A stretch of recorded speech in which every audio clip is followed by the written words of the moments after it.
momentos. O primeiro podcast. É o seu primeiro? Assim, bonitinho, do jeito que tá aqui, é o primeiro. Que tudo.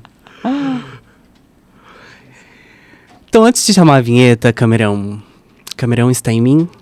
Hoje eu estou aqui no luxo nesse estúdio, porque quem está operando a mesa de corte é ninguém mais, ninguém menos que Renato. Quem não conheceu o Renato, precisa vir aqui para eu poder conhecer. Hoje eu estou muito feliz que Renato está fazendo os cortes de hoje, porque ele é um perfeito. E antes de chamar a vinheta, eu quero falar que hoje essa é a última entrevista do Que a Gente É dessa temporada, que é a entrevista que coroa toda essa temporada do Menor Condição. Na semana que vem ainda tem um episódio solo, então não perca. E torce para que tenha segunda temporada, porque vocês já viram que não tem a menor condição de vocês deixarem de ouvir ou assistir esse podcast, né?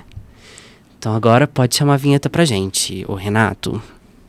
Bonito. Menor Condição, o podcast que não tem a menor condição de você deixar de ouvir ou assistir. Tá começando mais um Menor Condição, o podcast que não tem a menor condição de você deixar de ouvir ou assistir.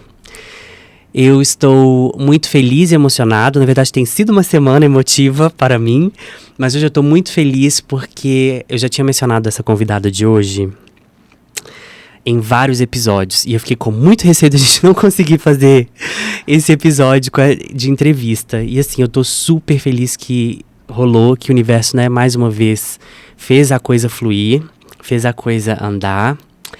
E eu tô muito feliz também com, né, pra você que tem me acompanhado até aqui, com todos os retornos, feedbacks que eu tenho recebido, com comentários, né? Às vezes em rede social eu tenho que lidar com alguns comentários bem preconceituosos, mas eu acho que faz parte do processo de amadurecimento, né? Porque se a pessoa tá lá comentando algo preconceituoso, é sinal que aquele conteúdo chegou até ela. E ainda que não faça um efeito imediato, eu acredito que a longo prazo pode ser que faça. E eu tô muito feliz porque, como vocês já sabem, é um projeto que nasceu de dentro do meu coração e que tá no mundo.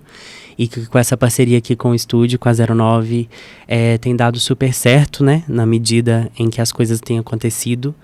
E para mim hoje, poder finalizar esse ciclo de entrevistas com essa convidada de hoje é literalmente ter a certeza de que todo o projeto que eu sonhei, da forma como ele idealizei, ele aconteceu da maneira como ele realmente tinha que ser. E da maneira que eu gostaria que ele acontecesse. E aí, hoje, eu recebo ninguém mais, ninguém menos que uma das professoras mais queridas do curso de Comunicação, Diversidade e Inclusão que nós tivemos. É também uma das queridinhas da minha turma. Um beijo pro pessoal da primeira turma de Comunicação, Diversidade e Inclusão no IEC PUC Minas. Eu tava lendo a tese dela de mestrado, que é uma tese, assim... Ainda não consegui achar uma palavra que tenha o adjetivo suficiente para poder falar sobre a profundidade e a riqueza que essa tese é. Hoje eu recebo ninguém mais, ninguém menos, corta para ela a câmera 3, Fatine Oliveira! Perfeita! Maravilhoso! Ai, que bom que você veio, de verdade, muitíssimo obrigado. Quando eu comecei a falar, comecei até a ficar com água no olho. Eu vi. Pois é, porque eu realmente estou muito emocionado, porque quando eu idealizei esse projeto lá atrás... Eu já tinha em mente, assim, as pessoas, e quando a gente conversou, todas as pessoas toparam, assim, sabe, de cara. E aí você também falou, vamos lá, e realmente, assim, não veio porque a gente teve várias situações, né? Nossa, gente, vocês não têm noção de como que foi lidar com a minha agenda. Não, e essa introdução, eu me senti agora Beyoncé. Quem é a Beyoncé, gente? Você teve essa introdução? Pois Ela não teve. Pois é. Me desculpe, tá, É assim amiga? que a vida funciona. É assim que a vida funciona. Pois, e você sabe que a pergunta que eu faço para os meus convidados, eu peço para eles se apresentarem, e eu falo assim, me fala quem é seu artista favorito e por que é a Beyoncé. O seu caso eu sei que entendeu? Mas assim... Ela é porque eu acho que é uma pessoa que não tem como explicar o porquê. Exatamente. Ela já é a explicação. Ela é a própria explicação. Nossa, tá vendo, gente? Pessoas que têm referência, Camerão, é isso que acontece. É isso que acontece, entendeu? Assim, ela já é a própria explicação. Ela já é. Você acha que ela vai vir pro Brasil com essa turnê? Eu liguei pra ela outro dia e falei, amiga, olha, você foi pra Dubai. 24 milhões em uma hora de dólares, eu pensa. Eu acho que é um absurdo ela não vir pro Brasil. Eu também acho. Entendeu? Então, assim, eu vou ligar pra ela de novo. Liga, manda um WhatsApp. Vou mandar, aquele porque áudio. ela tá numa fase, assim, meio tentando aumentar a expectativa do público, sabe? É. Eu acho que ela pode também, porque a pessoa chegou num ponto que ela não precisa fazer nada para vender. Não faz nenhum marketing. Não precisa. Tá vendo? Olha aí, eu já falei isso aqui em outros episódios aí, ó. Fatini tá aqui, isso, completamente contextualizada de Beyoncé e já entendeu como é que a dinâmica dela funciona, já entendemos. Entendeu? E olha, eu tô muito feliz de estar aqui com você. Que bom, fico feliz também. Realmente, das outras vezes não deu, mas é como você disse mesmo, assim, eu acho que quando a coisa tem que acontecer, e quando ela tem que acontecer em determinado momento, ela acontece. E aí chegou esse momento, Brasil, aconteceu, e aqui, ó, esse grande encontro. Ai, Fatini, vamos começar então. Eu quero que você primeiro se apresente pra gente, fale sua formação, né? Você já explicou porque que a Beyoncé é a sua artista favorita, claro. Então a gente já tem isso aqui já gravado, registrado. Se apresenta pra gente, fala das suas formações, né, da sua área de atuação, de pesquisa também. Não vou dar spoiler por enquanto, vou deixar ela se apresentar e depois a gente vai falar sobre o tema de hoje.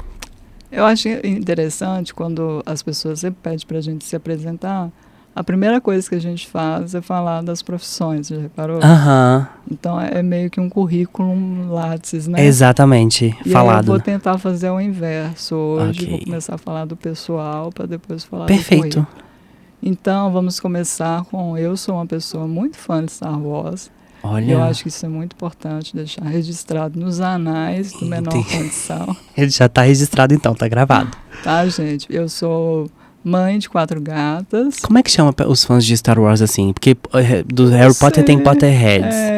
É uma coisa mais raiz, né? Não tem nome, é só fã e pronto. A gente é de 80, 70, entendeu? O negócio é tocar a balada de Darth Vader. Entendi. É um negócio que vai lá no íntimo, né? Assim, é quase no coração. Uma igreja. Por que não dizer, né? É uma religião, né? É uma religião, assim. Entendi. Sou mãe de 4 gatas muito fofinhas. Gracinha. É tia de 2 crianças maravilhosas. Inclusive uma está aqui com a gente, minha sobrinha Sim, tá ali nos bastidores. Uma criança de 23 anos que a gente ama. Amo café, isso é muito importante também.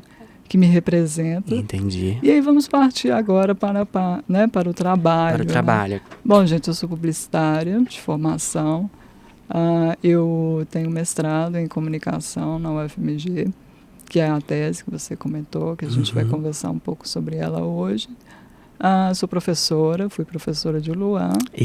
Gracinha, Luan dentro de sala.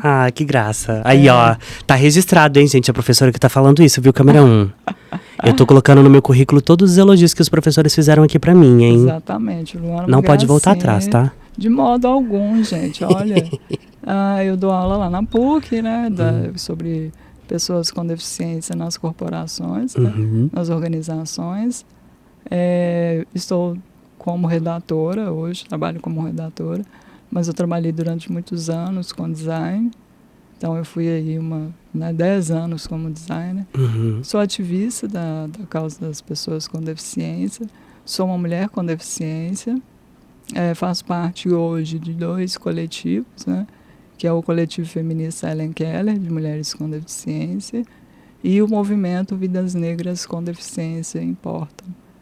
E é isso, estou nas redes sociais falando sobre o tema. E tem uma newsletter também maravilhosa, que tem um tempinho que eu não recebo. Pois é, nós estamos em produção. Eu já conversei com a diretoria sobre isso. Estamos produzindo um novo texto. Entendi. É uma newsletter também, quem tiver interesse depois pode procurar nas minhas redes sociais. Ali são textos mais afetivos, mais para a proximidade. Eu não falo tanto sobre o ativismo, né? Porque eu acho que nós somos feitos de várias identidades. Sim. Né? Então, ali é um lado Fatini que eu acho interessante as pessoas conhecerem.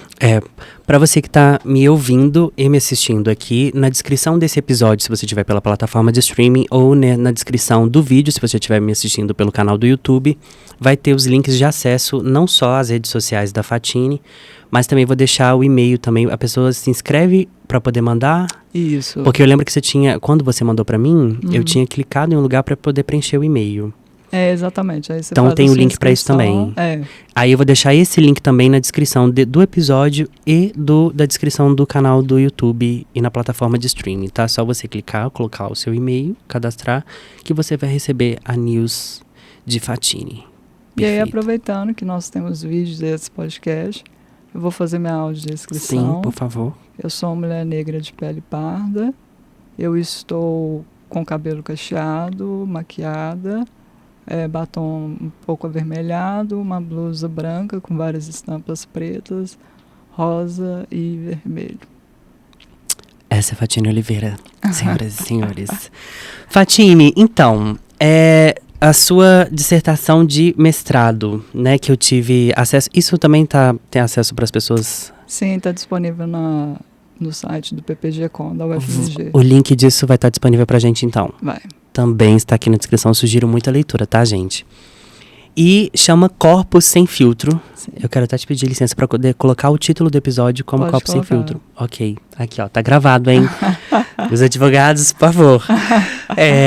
E aí, chama Corpos Sem Filtro. E eu li e eu senti que era assim, uma espécie de uma autobiografia atravessada com pesquisas, né? Isso. E aí você fala sobre suas vivências, suas experiências e também, obviamente, né, para se tratar de uma dissertação de mestrado, é o campo de pesquisa que você realizou. Então explica pra gente sobre o que se trata o Corpo Sem Filtro, né, o seu objeto de pesquisa e como que isso se deu. Antes de te passar a resposta, é só interessante fazer esse link aqui, porque aqui hoje a gente tem mais um caso de uma pessoa que escreve sobre aquilo que atravessa. A Dayana, ela teve aqui com a gente falando sobre os projetos de pesquisa dela. Ela falou que a de mestrado ela fez sobre a barragem de Mariana e a de doutorado ela está fazendo sobre os corpos gordos em mídia e tal.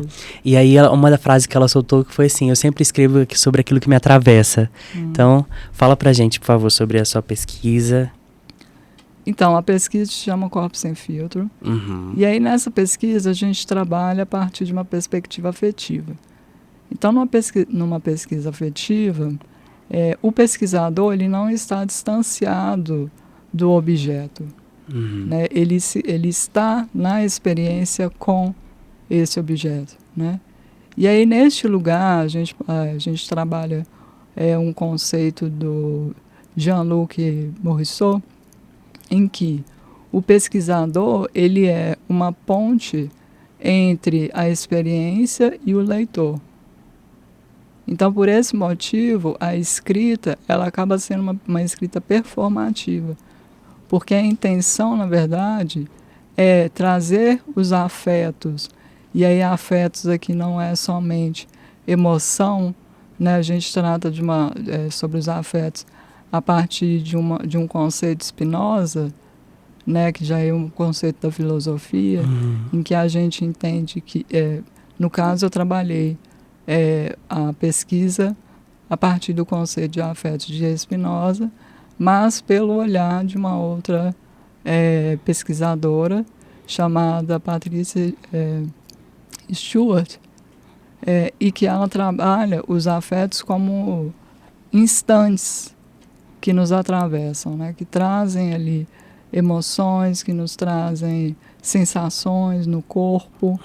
Né? Por exemplo, você pode estar tomando um café em um bar, depois de uma saída com os amigos, e aí de repente você vê uma pessoa andando de bicicleta vendendo flores.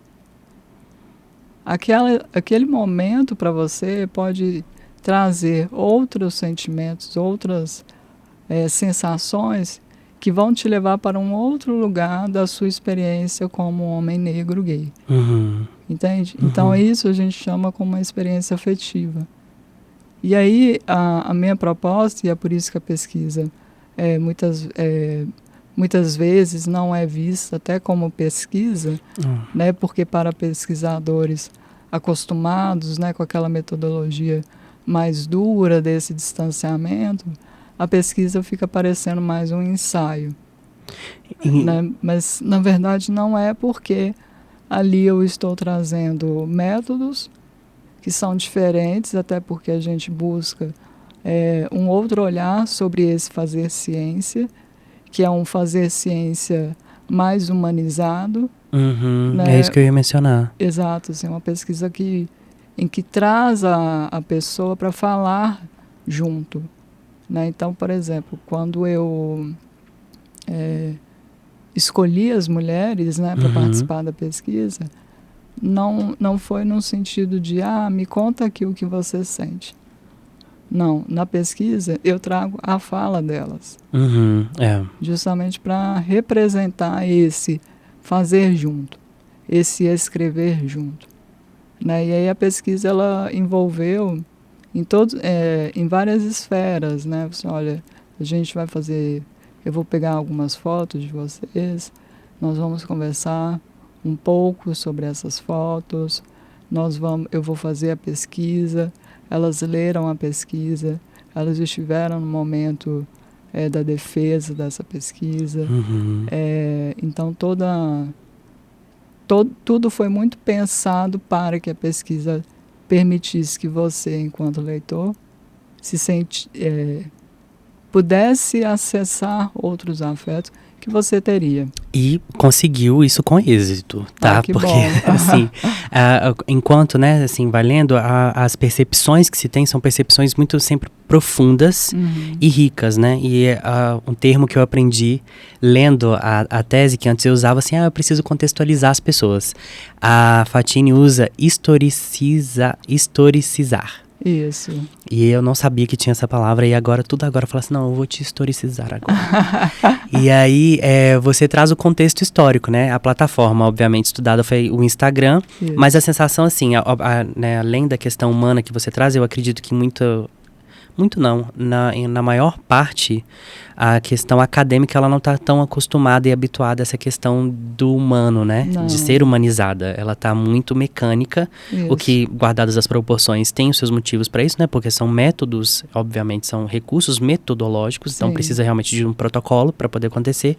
Mas na sua tese você traz essa questão do humano no sentido de expor a situação, e aqui eu peço realmente a licença para poder falar, e não é uma situação em que se usa para poder ou trazer de uma forma nem ofensiva, nem vitimista, ela é real, você apresenta ali os fatos e as realidades, e é algo que é muito fácil de, guardadas as proporções, né, para quem não viu ou ouviu o episódio de interseccionalidade, vai escutar para poder entender ainda mais sobre o que a gente está falando aqui.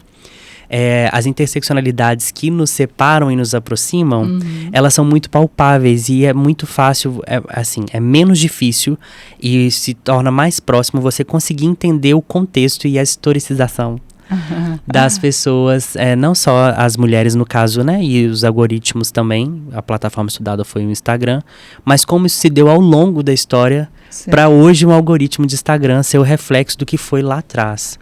E assim, conta pra gente sobre esse ponto, né, da história que você pega lá da sua dissertação, que inclusive parte da história, eu falei assim, gente, mas eu conheço isso aqui, quando eu fui ver, tinha virado um filme recentemente, que é O Rei do Show, sobre a história lá do... P.T. Barnum. Isso, Barnum, eu sempre confundo o nome dele. Que é o filme com o Hugh Jackman. Isso. E chama O Rei do Show, né? E aí eu falei assim, meu Deus, olha aqui, isso aí. Eu fui fazendo essa conexão super fácil, assim, super... que bom. Então conta pra gente sobre... Porque você pega até um pouco antes disso, né? Conta pra gente sobre essa questão, né? Do que levou você a fazer essa pesquisa, estudando a plataforma do Instagram, que é algo que a gente tá sempre muito presente. E como você enxergou lá, que guardadas as palavras, né? Você disse, obviamente, com outras palavras, eu que estou trazendo isso aqui. Esses algoritmos que a gente tem hoje, eles só são um reflexo do que foi construído em meio à sociedade até hoje. Sim, bom, eu parti do interesse de pesquisar fotografia porque eu sou uma pessoa da visualidade, eu trabalhei com design, meu sonho era ser cineasta, sabe? Porque eu gosto de filmes, eu gosto de fotos. Então eu falei, olha, vou manter isso na pesquisa e aí eu vou olhar essas fotos. E aí o que acontece? Assim, eu comecei a ser ativista oficialmente né? Porque me colocaram nesse lugar, é uma coisa que eu sempre falo. É porque você não é ativista, porque você colocou na sua cabeça que você é. Você só é ativista se você representar alguém. Uau. E para representar alguém, esse alguém tem que virar para você e dizer, você me representa. Eita. Né? Então eu cheguei nesse lugar porque disseram para mim, você me representa como mulher com deficiência. Uau. E isso aconteceu em 2015. Foi até o momento em que eu tinha criado um blog, né, que é o blog Desbuga, onde eu falava sobre isso, porque era uma coisa que pulsava em mim. Olha, eu sou uma mulher com deficiência. Eu passo por questões que não estão contempladas dentro desse feminismo, que era o da época, né? Esse período foi um momento em que a gente costuma chamar, algumas autoras chamam de quarta onda, né? Que é quando você começa a ter uma popularização desse tema de feminismo, até mesmo nas redes sociais. Então eu não me vi ali. Falei, eu não sou essa mulher. Que mulher que é essa? E aí coincidiu com o momento em que eu resolvi fazer fotos. Falei, eu quero fazer uma foto do meu corpo para representar esse momento em que eu faço as pazes com ele. Uau. Né? E aí eu fiz contratei uma colega minha e tal, fiz várias fotos, algumas fotos até sensuais, para mim, né? Falei, eu quero fazer para mim. E aí eu guardei. E aí eu comecei a ver que mais mulheres com deficiência faziam isso. E com o mesmo objetivo. E aquilo fui guardando aquilo para mim.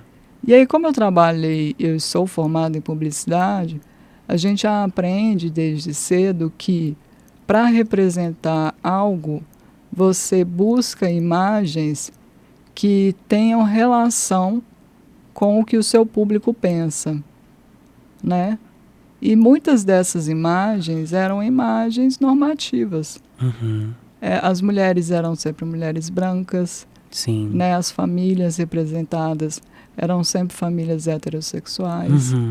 E aí, com isso, eu falei, vou pesquisar mulheres com deficiências sensuais. Um dia, eu falei, vou pesquisar isso. E aí, quando eu pesquisei, eu notei que todas as fotos de mulheres com deficiência que apareciam eram fotos de mulheres que não traziam no corpo nenhuma marca. Eram apenas mulheres comuns sentadas na cadeira de roda.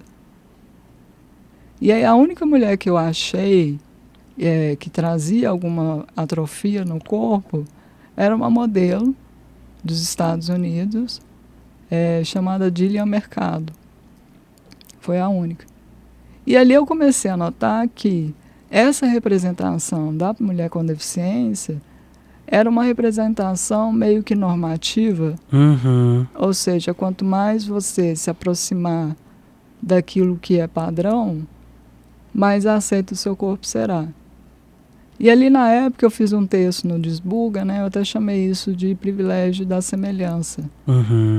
E aí foi nesse momento que eu fui, que me tornaram feminista, que me tornaram ativista. Porque várias mulheres disseram, olha, você me representa com esse texto, porque o meu corpo ele não é esse daí. E isso foi problematizando para mim, eu fui cada vez mais entrando no feminismo. E aí quando eu fui decidir, falei, vou pesquisar o Instagram, porque é uma rede social de fotografias. Né? Porque naquele momento da pesquisa ainda era mais voltado a fotografias, né? Que tem isso também. Você começa essa transformação, né? Você começa a pesquisar a rede social, de repente ela mudou. Ela é outra coisa completamente diferente. Isso eu hoje muito mais tiktokizada do que propriamente Instagram. Exato. E aí eu fui olhando essas fotografias e o principal é que cada modo de se representar era delas. Ou seja, aquela fotografia que estava ali não era uma foto né? Tipo, como que a sociedade queria vê-la. Ela escolhia como que queria vê-la. Era muito singular, né? Muito pessoal. Isso, ou seja, algumas são selfies, algumas eram fotografias de celular, mas sempre passava pela autoridade da mulher com deficiência. Ou seja, eu escolho a maneira como eu quero ser representada. Sabe? E essas fotografias, ali no Instagram, elas vão contando histórias. Então, assim, na pesquisa, a pesquisa ela tem isso, assim. Eu vou olhando as narrativas que são criadas. E o que essas narrativas nos dizem. Então, com isso, eu fui olhando essas fotos. E aí, quando você começa a pesquisar uma coisa, você não pode simplesmente falar daquele momento parado ali. Daquele ponto em diante, né? Daquele ponto... Não, você tem que olhar lá atrás. E eu sou uma pessoa que sempre gostou muito de história. Então eu falei, obviamente, que eu tenho que historicizar isso. Historicizar, gente, eu acho isso muito chique. Agora eu só falo isso. Não, eu vou historicizar você a respeito disso aqui. Desculpe. E aí, o que eu fiz? Eu parti da criação da fotografia. Né? Então eu falei, olha, eu acho que como eu estou olhando fotografias, a partir daqui é mais interessante. Então eu fui lá atrás, lá no século XIX, e comecei a observar o que estava acontecendo naquela época. Né? E como que o que eram as pessoas com deficiência naquela época.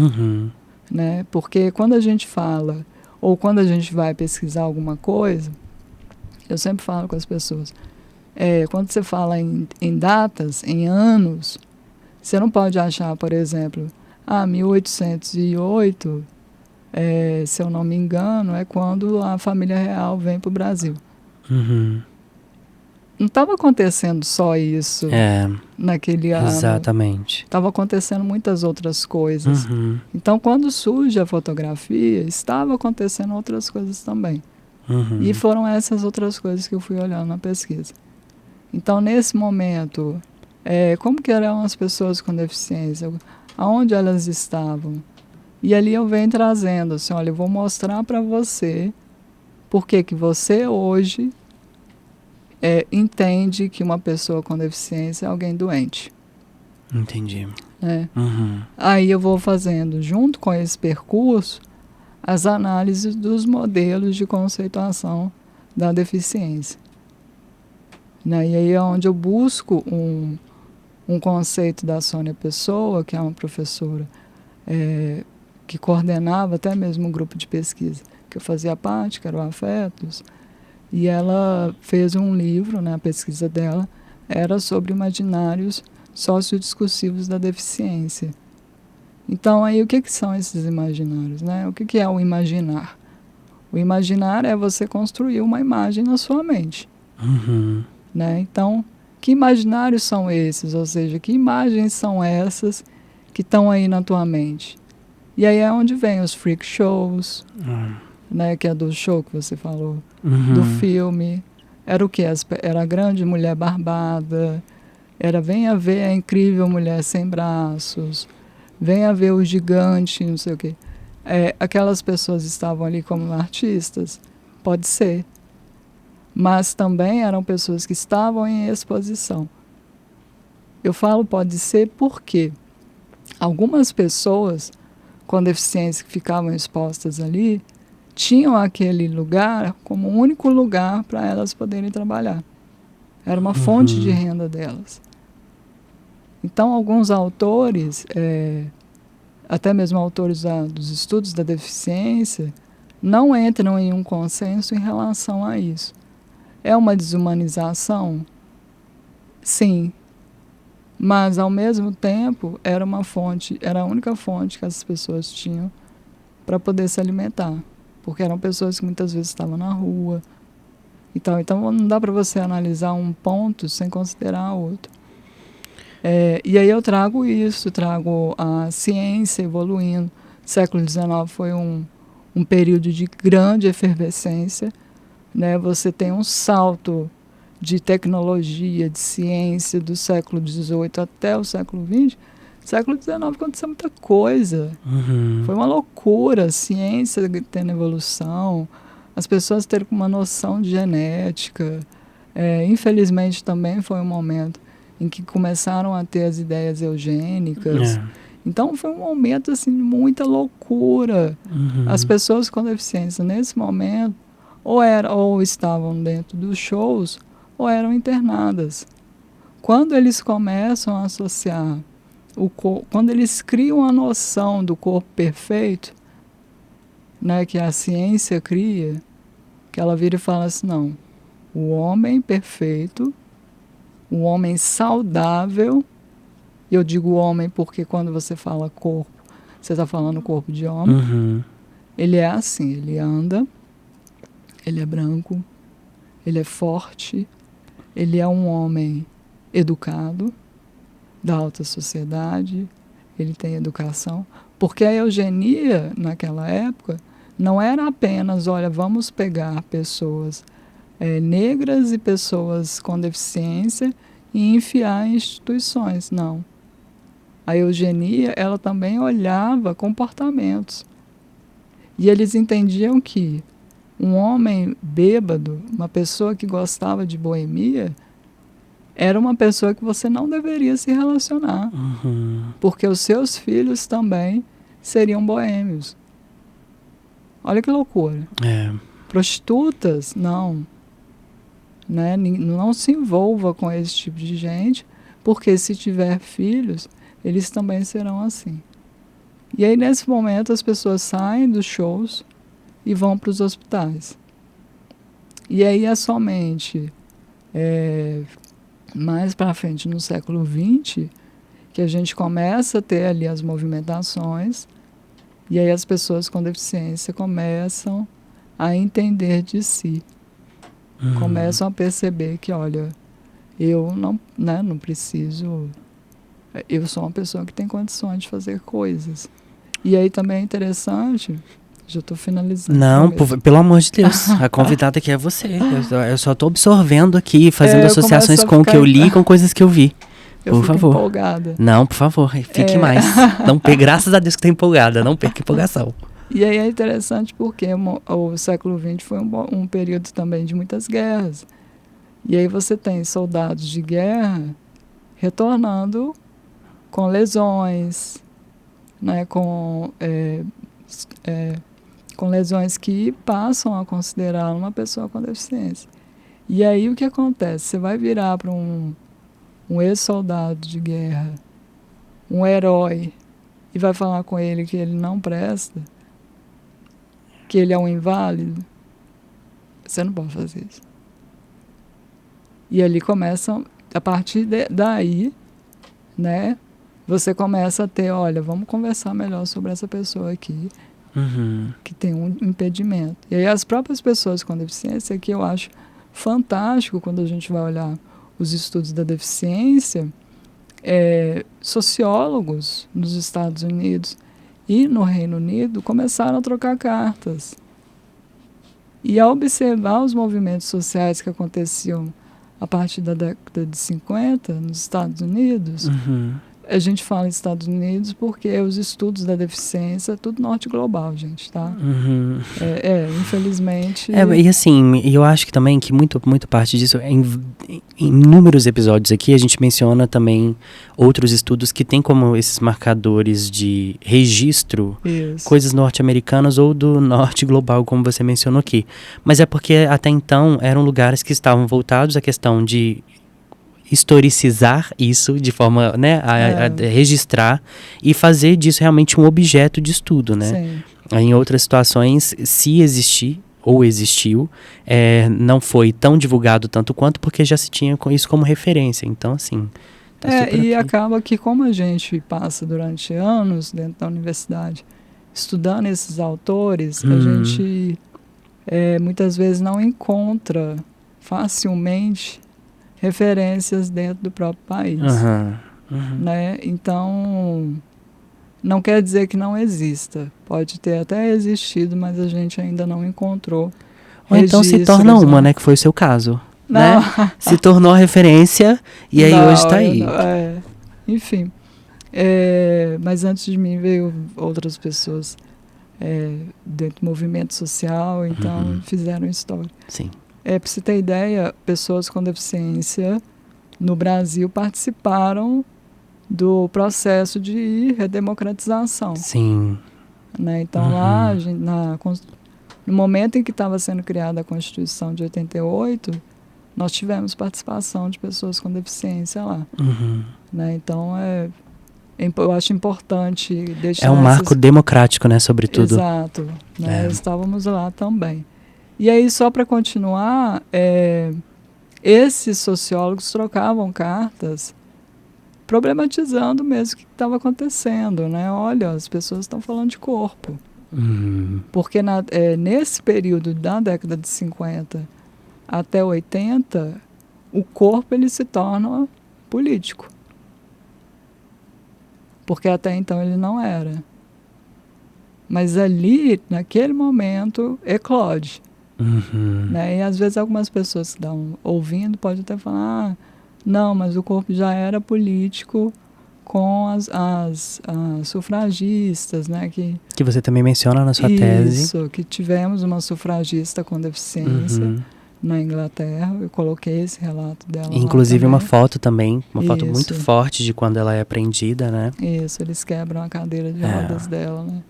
E ali eu acho que é o grau máximo da violência contra uma mulher com deficiência. Um dos graus máximos é você tirar a mobilidade dela. Né? O corpo feminino, ele é político. Mas, a meu ver, ele é político antes do sufrágio, quando a gente pensa na experiência da mulher negra. Sim. Ele é político desde aquele momento. Né? Voltando de novo ao episódio de interseccionalidades, que apesar de ter sido falado por Pablo Moreno, a gente contextualizou sobre a primeira, né, escritora que colocou isso, também em registros, uma americana, Kimberly, que você também menciona na sua tese. Então, se você não assistiu, para poder entender isso ainda mais do que você está entendendo aqui, porque ela está explicando super bem, não deixa de dar uma assistida no episódio 2, que é o episódio de interseccionalidade. Na entrevista 2, na verdade, porque o episódio 2 não é, o episódio 3, perdão. Porque foi a segunda entrevista que eu fiz. Mas ele é o episódio 3, porque entre a primeira entrevista que foi com a minha irmã Linda, um beijo, irmã Amelie, tem um solo que eu falo sobre a Pinacoteca, que aí faço o link aqui com o que você falou sobre as conexões dos afetos, que para mim foi uma coisa assim... Ouça esse episódio esse episódio solo do Pinacoteca, gente, também. Me pegou de um jeito que foi muito específico. E aí vem esse episódio 3, que é com o Pablo, falando sobre essa questão da interseccionalidade. Que faz referência em relação... Já era discutido muito antes da Kimberly Crenshaw, mas ela foi a primeira que historicizou isso. E colocou... e criou um conceito, né? Sim. E aí... Então, assim, quando eu falo que foi o momento de eclodir e o momento em que o corpo de fato se torna político, é porque esse período, né, de 50 até 80 é um momento que você tem a luta pelos direitos civis das pessoas negras nos Estados Unidos. Você tem as mobilizações lá da comunidade gay e travesti da época. Né? Aqui, gente, eu estou marcando que eram gays, lésbicas, travestis, porque aquele momento ali eram as sexualidades que estavam... Eram as identidades que tinham surgido naquele momento, isso. Né? Teve um episódio que eu trouxe essa noção aqui também, porque quando a gente... Inclusive, eu espero realmente que toda essa temporada aqui é muito voltada para essa questão da diversidade e inclusão, que daqui a alguns anos ela já não sirva mais. Por quê? Porque eu realmente espero que outros amadurecimentos e crescimentos e surgimentos de identidades e de outras pautas e de outras representatividades surjam a ponto de fazer isso aqui ficar defasado. Entendeu? Assim, isso aqui a gente tá fazendo esse, né, corte no tempo aqui, tanto no tempo passado, no tempo presente, fazendo uma prospecção sobre o que possa vir a ser no futuro, mas é sempre pautado no entendimento que se tinha, tanto na época que a gente está fazendo referência aqui, quanto no conhecimento e referência que a gente tem da atualidade. Então, assim, a gente não está fazendo nenhum apagamento e nenhuma invisibilidade em relação a qualquer identidade que possa existir hoje. A gente só está fazendo uma referência histórica de que naquela época esses eram os atores, pessoas protagonistas, né, que encabeçavam e lideravam, assumiam a linha de frente dessas lutas e dessas causas. Então, é nesse contexto que a gente está trazendo essa referência aqui. Isso. É importante ressaltar. Muito bom, porque... E eu acho que eu perdi. Não, você estava falando exatamente sobre a questão da época que eram os gays e as travestis que assumiam as lideranças, que eram conectadas juntos com as outras pautas, não só das feministas pretas, mas também sobre a questão do que tinha começado, que hoje a gente tem como ativismo da deficiência, que eram esses grupos unidos aos outros para poder fazer os direitos acontecerem. Exatamente. E aí começa a gente... Então tem esse momento, né, da eclosão que você falou, né, desses movimentos na época, e ali também toca as pessoas com deficiência. Então você começa a perceber que a deficiência ela se torna um conceito mesmo, né? A gente começa a estudar o que é a deficiência, então. É uma coisa que está no teu corpo? E aí esses sociólogos, né, esses pesquisadores, criaram um grupo, né, que a gente chama de UPIAS, que é um grupo ali de união mesmo, de pessoas com deficiência, para criar um novo conceito. E aí eles entendem o seguinte: olha, o problema não é meu corpo, não. Uau. O problema é a sociedade que não me oferece acessibilidade para que o meu corpo possa participar dos lugares, de espaços, de momentos políticos, até mesmo tem uma participação do pensamento, de criar um conceito. Ou seja, vocês estão invisibilizando a minha existência. E aí é onde a gente fala que surge, então, o modelo social da deficiência, que é esse modelo que diz que, olha, o corpo com deficiência, a deficiência, ela se dá na relação do corpo com impedimentos e o ambiente que não oferece acessibilidade. E aí, a partir de então, você tem, a partir da década de 80, a ONU, já o que ela faz? Ela reúne os países membros e aí ela fala, assim, olha, a gente tem que conversar. Uau. A gente tem que sentar aqui e começar a ver como é que a gente está tratando as pessoas com deficiência. Porque são muitas pessoas no mundo que vivem em hospitais, pessoas que não têm condição nenhuma de estar ali, né?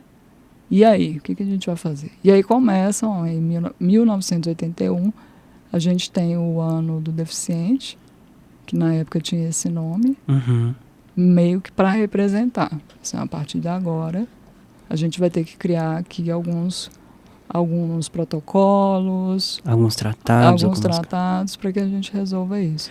Só fazendo, eu lembro que na sua disciplina, lá na pós, você tinha passado pra gente um documentário que foi, assim, super interessante, que eu não lembro o nome dele agora. O Crip Camp. Isso, chama Crip Camp. Isso, tá na Netflix. Tá na Netflix. Netflix, patrocina a gente, pô. Não, patrocina a gente aqui. Vou deixar essa referência aqui também, porque eu acredito que ele acontece na mesma época, né? Sim, o Crip Camp, ele pega o começo, né? O Crip Camp, ele conta a história de um acampamento feito por e para pessoas com deficiência. Então, aquele acampamento ali começam a surgir amizades que mais tarde se tornam ativistas importantes até mesmo para o movimento, para a construção de leis às pessoas com deficiência nos Estados Unidos. Era no mesmo corte de tempo que isso que a gente está mencionando aqui, né? Sobre a questão da ONU e tal. Já vinha essa representatividade. E uma outra coisa também que eu tô lembrando aqui agora, que você também faz uma referência na sua tese, que é sobre uma manifestação que aconteceu em Washington. Exato, que tiveram pessoas que participaram desse acampamento, que estiveram nessa manifestação que eles chamam de ADA, né? E ali naquele momento as pessoas sobem as escadarias, né, do Capitólio ali, sem cadeira de rodas, né? Então elas se arrastam. Tem fotos assim bem interessantes. Eu vi uma que você colocou lá na sua tese. E ali já é um começo. Falei assim, olha, o meu corpo está aqui. Então vamos conversar, porque não volto mais para a instituição. Uau! Né? E aí a gente tem vários anos que se passam.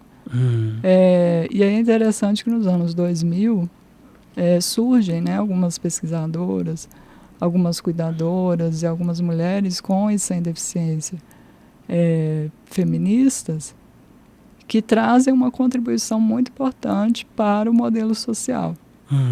Né? E elas falam assim, olha, ok, nós temos um modelo social que está falando aí dessa pessoa com deficiência, que é só colocar uma adaptação que ela pode fazer as coisas. Mas nós temos pessoas com deficiência que não é somente uma adaptação que vai garantir que ela tenha autonomia. São pessoas com deficiência que precisam de suporte. E aí suporte é tomar um banho, se alimentar, que é o meu caso, né? Eu sou uma pessoa que tem autossuporte. Entendi. Então, como vai fazer? Essas pessoas também precisam ser contempladas. Né? E aí elas trazem essa contribuição. É uma contribuição polêmica, porque há muitas pessoas com deficiência que têm medo de trazer uma medicalização para as nossas vidas. Mas, e aí é onde eu coloco na pesquisa, que elas trazem um conceito da ética do cuidado, e essa ética do cuidado, ela quebra a falácia da dependência humana. Né, do tipo da independência humana, quer dizer, que é o sujeito que não precisa de ninguém. E aí elas falam, não, todo mundo depende de alguém, em alguma medida. Se você não depende hoje, você vai envelhecer. E um dia você vai precisar de alguém para cuidar de você. Ou você pode sofrer um acidente e vai precisar de ajuda de alguém. Ou você vai para um hospital e vai precisar cuidar de alguém. Ou até mesmo no dia a dia. Né? Você está ali com uma pessoa, às vezes aquela pessoa te ajuda com alguma coisa. Ou seja, ninguém é uma ilha. E elas trazem isso. Então há essa polêmica, e eu acho até importante enfatizar que não é por ser de pessoa com deficiência que a gente é bonzinho. Temos tretas. Sim. Tretas pesadíssimas, assim, Twitter de pessoas, dos ativistas com deficiência, meu Deus. Eu tenho uma amiga que a gente brinca, assim, é risca de faca, né? Brigas mesmo por conta disso, assim, olha, eu preciso de suporte, eu preciso de ir ao médico para garantir o bem-estar do meu corpo, e isso é uma coisa normal. Todo mundo precisa. E aí tem um lado que, mas aí você está querendo medicalizar demais. Como tudo na vida, né, a gente tende ao equilíbrio. Assim. E aí, em 2006 ou 2007, a ONU, então, ela cria um protocolo e aí ela define, a pessoa com deficiência é uma pessoa que tem impedimentos, né, de natureza longa, e que, né, em função de barreiras, essa pessoa não consegue ter autonomia para, enfim, fazer as suas coisas. Em 2008, o Brasil coloca isso como né, tipo não vou falar em meta, mas é tipo um decreto em relação a isso, em 2008. E em 2015 a gente tem o surgimento da LBI, que é a Lei Brasileira de Inclusão, que é a Lei 13.146. Belíssima, belíssima mesmo, muito... É uma lei que é um dispositivo que é muito prático, assim, tá tudo lá. Ela tem uma linguagem mais fácil também. Mais acessível, né? Mais acessível. Porque um dos problemas... Eu, como uma pessoa graduada em Direito, já falei sobre isso aqui. Eu acho péssimo a linguagem usada, porque se é uma coisa que é direcionada para o povo, umas pessoas que são mal conseguem ter acesso a uma educação, e quando tem, não é de qualidade. A Renata Salvador esteve aqui para poder falar sobre isso. E pode passar, ele vai cortar a câmera aqui para mim. A Renata Salvador, ela esteve aqui comigo falando a respeito disso, sobre a questão da educação, e aí eu acho que o texto, né, que a lei traz em si, é um texto muito rico, assim. Então realmente é uma lei que o texto dela, ele é mais fácil de entender e de contemplar também, né? Isso. E aí tá tudo lá. Né? Assim, então, essa lei é uma maravilha, é o dispositivo que a gente usa para reivindicar os nossos direitos atualmente. E é isso que eu coloquei na pesquisa, né? Então eu faço toda essa trajetória, longa trajetória, para que é um gesto pedagógico da minha parte, porque a pesquisa toda, eu escrevi a pesquisa de modo que qualquer pessoa pudesse ler. Foi uma preocupação minha. Porque eu acho que pesquisa, ela tem que ser lida. Né? E se você cria uma pesquisa que poucas pessoas vão entender, eu acho que não é o propósito. Pelo menos não o meu.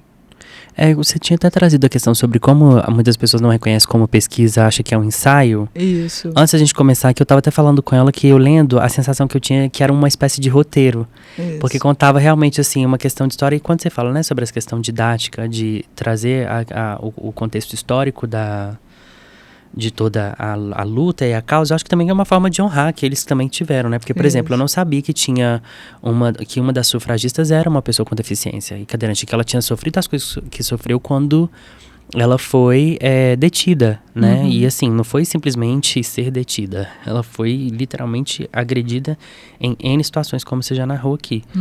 E eu mencionei no início, quando a gente abriu aqui sobre essa tese, o link tá aqui para você acessar e conseguir ler, porque assim como a lei brasileira de inclusão, ela tem um texto muito fácil de entender, e também tem essa questão, né?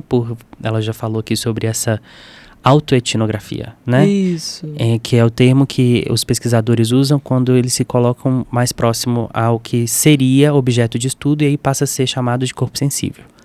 Tudo isso eu aprendi aqui com o Fatini, tá bom? Câmera 1, você também pode aprender. E aí você trouxe isso. Então, assim, é super fácil de ler, já vou te passar a palavra. Não deixa de ler, o link tá aqui abaixo, e vocês vão entender tudo a respeito disso, inclusive sobre esse contexto histórico que ela trouxe aqui. Exatamente.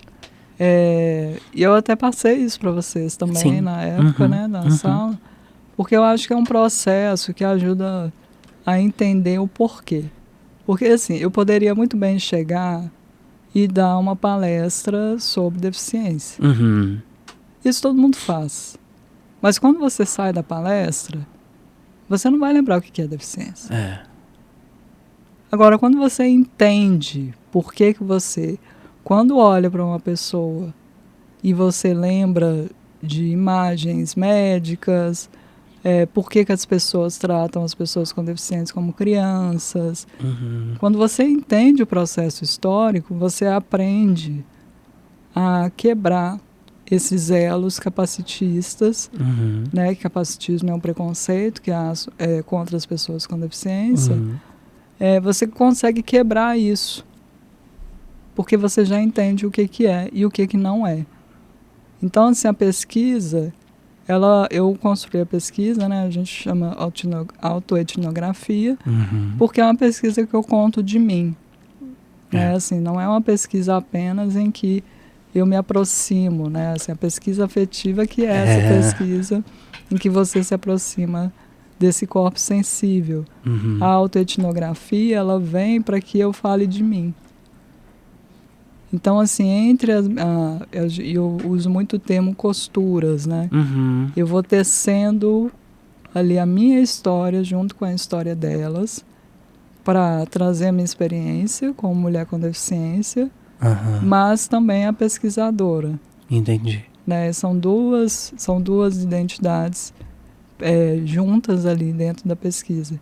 Então, é onde eu também coloco as minhas fotos, é onde eu também conto um pouco da minha história. é muito nesse sentido, porque a pesquisa, de certo modo, para mim, ela foi como alguém dizendo: tudo que você viveu fez todo sentido porque é a realidade. Uhum. Não é porque você é uma pessoa que se vitimiza, não é porque você é uma pessoa que não se aceita, e etc, etc, que foram coisas que sempre me disseram. Entendi. Agora eu tenho conceito. Uau. Agora eu tenho assim, é isso aqui. Isso para mim foi tão bom durante a pesquisa e ao mesmo tempo tão difícil, porque você tem um baque de, poxa, né, falaram tanto isso comigo e tá aqui, sabe? E o que eu faço com isso agora? E ali é onde eu procuro construir em texto, né, que é onde, apesar de eu gostar muito das imagens e de ter trabalhado muitos anos com isso, o texto é que me permite falar de coisas que eu sinto de uma outra maneira, de ressignificar a minha experiência. E que para quem tem acesso consegue visualizar muito bem, ainda que seja em texto, entendeu? Porque a forma como você escreve e descreve as situações e sentimentos e sensações que você teve ao longo da pesquisa e também ao longo da vida, é fácil de conseguir visualizar. Isso. Às vezes a gente pode até não ter a real percepção por não ter sentido e ter passado por aquilo ali. Mas nos aproxima muito do entendimento do que de fato foi, entendeu? Então isso assim, falei no início, repito agora, você teve muito êxito em relação a isso, assim. E aí você elencou essas mulheres como a análise, além de você se incluir nisso também. A gente pode falar o nome das 4, não? Vamos deixar. Ok. Você vai ter que ler uma pesquisa. E aí você foi e tomou 4, né? E aí também são pessoas... como é que eu posso falar isso aqui? Relevância é uma palavra muito interessante de usar. De uma pessoa que... Parte dessas pessoas tem um grau elevado de visibilidade hoje e de representatividade também. Acho que ficou bom assim, né? Porque virar falar assim que ela tem um grau de relevância, parece que as outras não têm. E eu não quero passar essa impressão. E aí, inclusive, uma delas, eu direto acompanho algumas lives assim e vejo também uma série de ataques que você falou sobre a questão das tretas, né? Mas que é uma pessoa que... dentro do contexto de outras pessoas com deficiência que eu tenho contato, ela também é uma referência, entendeu? Então é uma pessoa que eu entendo, uma outra personalidade que eu entendo como forte também nesse meio. Mas continua, por favor. Sim, eu escolhi mulheres que têm mais seguidores, né, assim, mulheres que me tocavam também. Ok. Né, assim, não foi uma escolha aleatória. Entendi. E até isso também é importante dizer, assim, que a pesquisa afetiva, ela passa por um outro lugar de escolha. Né, assim, eu fiz uma coleta, eu avaliei quantos posts tinha, alimentei meu algoritmo para me trazer mais fotografias, né, de mulheres com deficiência, mas ao mesmo tempo essa escolha, ela passou por esse lugar de, olha, esse conteúdo aqui me toca nesse sentido. Entendi. Então, todas elas hoje são influencers. Só uma que não é influencer, mas também tem algumas histórias bem interessantes, assim. Sim. E aí, são mulheres que têm diferentes tipos de deficiência, né? E isso eu achei importante trazer. Ok. Como pesquisa de mestrado é uma coisa muito rápida, se eu tivesse mais tempo, eu pegaria uma de cada tipo de deficiência, se eu pudesse, né? Para mostrar assim, como que algumas coisas realmente se aproximam. E aí foi muito interessante assim, a escolha, né? Quem não deixa de ler a pesquisa. Exatamente. Porque a história, né, que cada uma delas conta é muito interessante. Isso é verdade. E aí eu fui fazendo esse parâmetro de comparação, porque hoje o que a gente chama de algoritmo antes era o que a sociedade que você trouxe aqui no contexto histórico fazia muito bem, né? Sobre essa questão de segregação e sobre a questão também das entregas dos conteúdos, né? E a maneira também como as pessoas tinham de categorizar e roteirizar. No episódio da Dayana Barbosa, a gente também falou sobre isso, e guardadas também as proporções que assemelham, que diferenciam os assuntos tratados aqui, ela traz muito sobre a questão do corpo gordo, sobre a questão de animalização, sobre a questão de, entre aspas, né, infantilização em algum aspecto de ser uma pessoa que não tem domínio sobre a própria vida, de não ser capaz o suficiente, de não ser competente o suficiente, de não ter mobilidade suficiente. E aí eu tô trazendo essa noção aqui, fazendo esse link com o episódio da Dayana Barbosa, para que você que está nos assistindo e nos ouvindo, ou nos ouvindo aqui, possa entender que os métodos e as maneiras, elas são muito semelhantes quando se diz respeito a segregar, invisibilizar e apagar a existência de pessoas, né? É mesmo. E assim, muito... Eu achei muito providencial que o meu contato, né, tanto com sua tese quanto com o conteúdo que a Dayana Barbosa trouxe aqui, e outros convidados também, cada um, obviamente, de acordo ou com a sua vivência ou com o seu objeto de pesquisa, né? Nem todos trouxe esse traço autoetnográfico igual você trouxe aqui, mas é algo que é muito palpável, que eu acho que você que me acompanhou até hoje aqui já tem essa maturidade de diversidade e inclusão para poder entender sobre as diferenças que assemelham as pessoas e aproximam as pessoas, e as diferenças que as distanciam, né? Que as separam em lugares sem precisar necessariamente segregar. E aí, nessa questão da sua pesquisa, também sobre como essas plataformas, né? Você se limitou ao Instagram, mas você também faz referência a outras, né? A outras plataformas que você tentou, sobre como também tem a questão da receptividade das pessoas e da entrega dos conteúdos. Só abrindo um parênteses aqui, antes da gente começar o episódio, eu estava contando para a Fatine sobre como o algoritmo das redes sociais, de certa forma, sabotam alguns conteúdos que são de qualidades e engajam conteúdos que não são. Eu dei exemplos aqui de 2 coisas que aconteceram comigo, que é um absurdo. Não, vamos combinar que não é um absurdo? Olha pra você ver, quando eu posto coisa de conteúdo, mal chega pra um texto das pessoas. Quando eu posto lá um recipiente de um pau branco inalável, que eu não vou falar o nome pro negócio aqui, que eu achei na rua, o negócio entrega muito. Quando eu posto foto do pé, chega e entrega pra não sei quantas mil pessoas. Isso. É complicado, né? E aí, essa questão desse algoritmo, como é que também, assim, você chegou a ter uma noção sobre a entrega desses conteúdos, a receptividade deles, não só para quem consome, mas não só para as pessoas, né? Obviamente, todo mundo consome.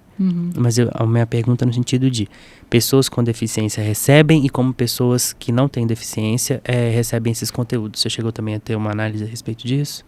Não, gente, eu não aprofundei tanto nos algoritmos, porque a pesquisa, se você não segurar o freio, você vai para vários lugares. Então, assim, o que eu observei do algoritmo é um sistema que faz essa seleção que você comentou. Ou seja, olha, se o seu conteúdo é pago, você vai chegar para mais pessoas.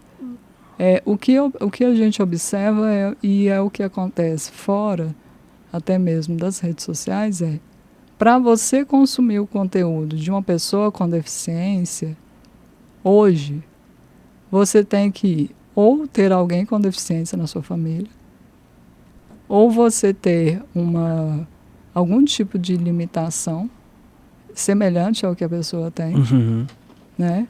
Ou você ter visto alguma campanha publicitária com essa pessoa. É uma das 3 formas. Todo mundo hoje conhece a Pequena Lô. Por quê? Porque Pequena Lô não é ativista. Ela é comediante. Mas ela não nega o corpo. Entendi. Então, assim, a Pequena Lô, ela cria todo um conteúdo que qualquer pessoa pode viver e se identificar com ele.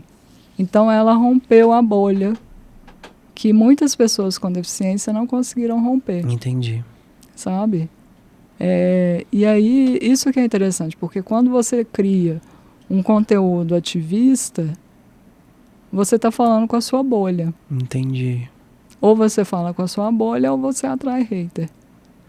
Nossa. Né? Isso é o que acontece. Então, por exemplo, as pessoas que chegam nos perfis dessas mulheres que eu comentei, que estão na pesquisa, são pessoas que, de alguma maneira, tiveram contato com ela ou conhecem o trabalho delas enquanto ativista. Uhum. Fora isso, não tem. Entendi. Entendeu?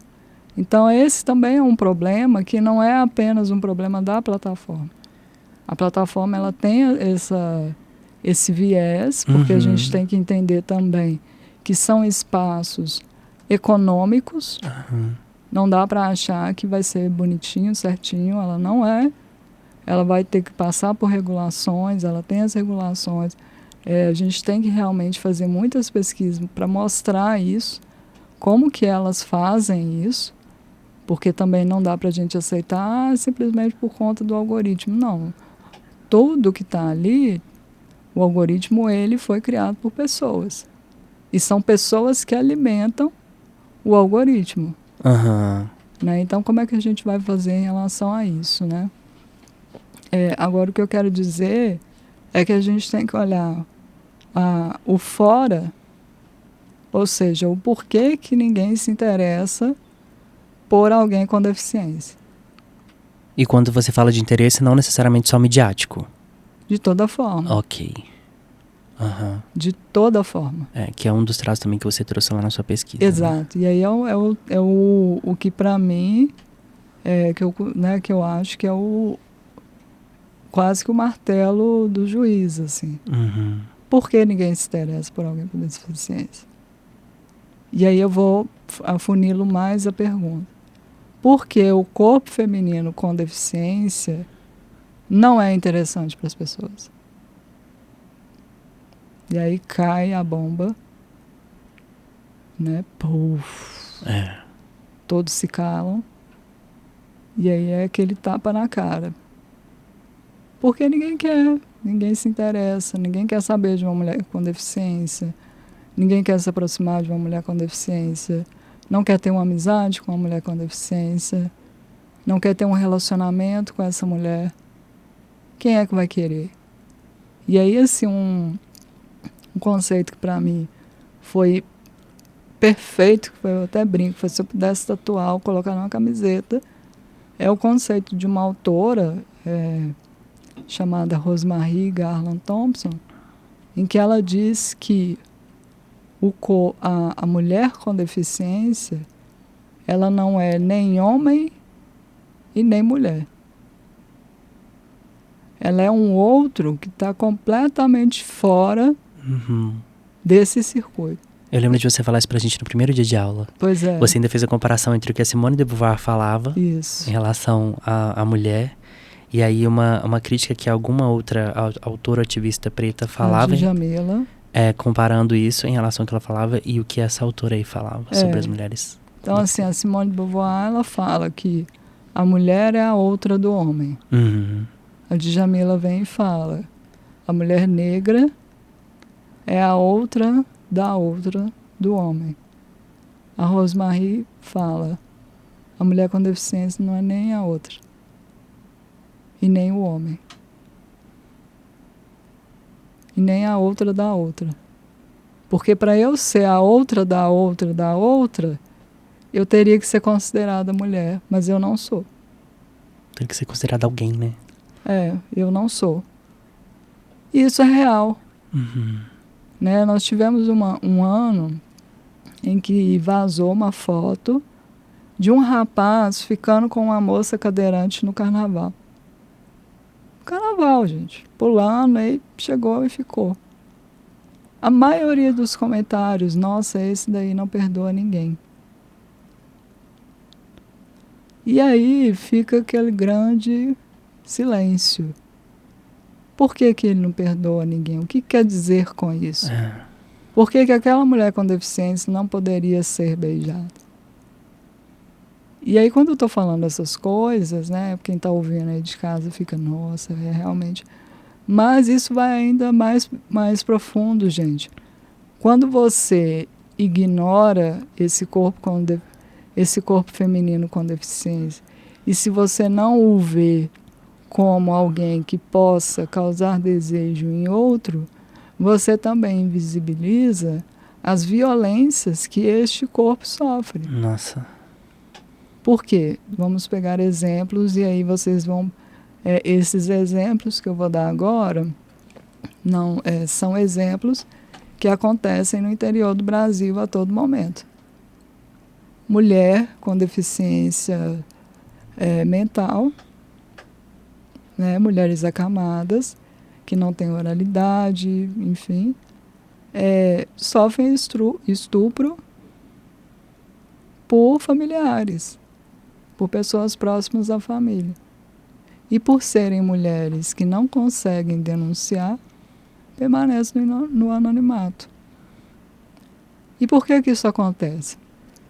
Que é muito comum é a família achar que pelo fato da mulher com paralisia cerebral, por exemplo, não falar e ficar deitada ou ficar sentada e não ter nenhuma expressão que as pessoas acreditem que seja a expressão de alguém, ninguém vai acreditar que alguém vai chegar e fazer o mal para ela. Uhum. Geralmente essas mulheres são tratadas feito crianças. Infantilizadas, né? Infantilizadas. Então a família compra uma roupa de criança, coloca nela, coloca o cabelo como se fosse de criança, conversa como se fosse de criança. Mas aquele corpo que está ali é o corpo de um adulto. E para o abusador é o suficiente. E aí já tiveram casos e casos de mulheres que do nada, né, entre aspas, aparecem grávidas. E aí? E aí vem uma outra violência. Há pais e familiares que resolvem castrar essas mulheres, ou seja, pedem para tirar os ovários para que essa mulher não tenha menstruação e para o corpo não se desenvolva. Porém, ao fazer isso não tira o fato de que ela pode continuar sendo estuprada. Então, a gravidez, de uma maneira muito torta, que eu vou dizer aqui agora, a gravidez é um modo de alertar que aquele corpo foi violado. E aí, se você tira isso daquela mulher, ela pode viver uma vida inteira sendo violentada e ninguém da família percebe. Então, são histórias que acontecem todos os dias. Todos os dias. E as pessoas ignoram. E assim, eu sou uma mulher com deficiência, uso cadeira de rodas, trabalho, vou aos lugares, e eu sempre trago esse tipo de experiência quando eu falo, quando eu tenho oportunidade de falar, principalmente, porque são mulheres que não tem ninguém para falar por elas. Mas as pessoas costumam não acreditar. Como assim, gente, não acreditar? Eu não ter ouvido falar uma coisa. Eu, por exemplo, eu nunca tinha nem sequer pensado nessas possibilidades de formas de abuso. Eu tô tendo o primeiro contato com isso aqui agora. Pois é. Tô sendo sincero, muito sincero, assim. O povo sabe que aqui eu fico assustado. Diana veio falar aqui sobre uma situação que aconteceu num programa de TV da Netflix com uma mulher gorda, que eu passei o resto do episódio assim, olhando pra cara dela assim. Eu falei assim, não, eu ainda tô preso lá naquela menina que você comentou. Sim. Mas assim, são situações igual você tá trazendo aqui agora, que é realmente só quando a gente verbaliza e parte da intenção do menor condição é justamente dar vez e voz para não, né, só essas situações, mas as lutas e as causas e a explicação que elas podem ter, a historicização que elas podem ter. E essas situações assim, que a gente não passa pela nossa cabeça que quando a gente tem contato, seja por ouvir, nos faz o convite a essa reflexão, né? Porque não chega a ser uma imposição, é um convite à reflexão, para poder olhar as coisas com outros olhos, né? Sim, porque... Peraí, vou corrigir isso aqui, pode deixar, não precisa cortar isso, Renato. A gente tem que tomar cuidado com esses termos capacitistas, que você já tinha me alertado isso uma vez. A gente precisa analisar essas situações com uma outra percepção. Isso. E aí é só quando a gente tem, ou é levado a esse tipo de, não só narrativas, mas experiências, vivências, pesquisas, é que faz com que a gente realmente tenha acesso a essas outras realidades que fogem das nossas, né? e que se não fogem das nossas, são realidades que a gente evita, porque, entre aspas, não é meu problema, não sou eu que tenho que lidar, né? E aí, como você disse, todas as pessoas a qualquer momento são passíveis de serem dependentes umas das outras e entender e reconhecer nos seus corpos também algo que as assemelham ou as literalmente se tornem iguais em relação àqueles que muitas vezes eles se tornam indiferentes. Né? Acho que deu para entender, né, o que eu falei aqui.